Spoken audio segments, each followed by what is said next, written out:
A long time ago, a little sparrow lived in a dense forest. She lived with her husband in a nest built on a big tree. A few days later, the sparrow laid eggs in her nest. Both were very happy.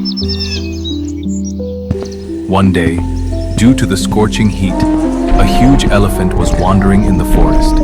He was very angry.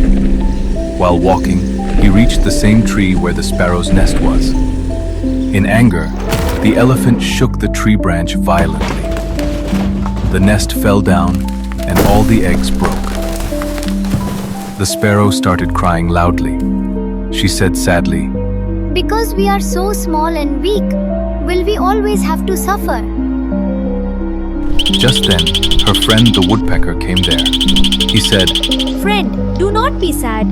There is no strength greater than wisdom. Then, the woodpecker called his friends, the bee and the frog. The three of them made a plan together. The next day, the bee went near the elephant's ear and started humming sweetly. With that sweet sound, the elephant's eyes began to close.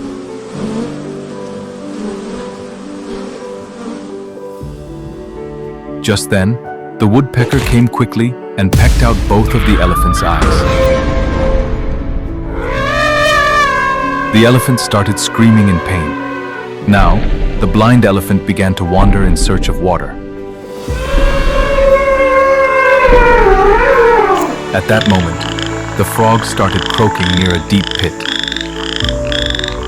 The elephant thought, there must be water there.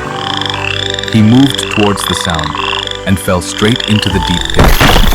In this way, the tiny creatures together defeated the giant elephant. Moral of the story: with unity and wisdom, even the most powerful enemy can be defeated. One should never consider anyone small and weak as helpless. When wisdom and unity are together, even the impossible becomes possible.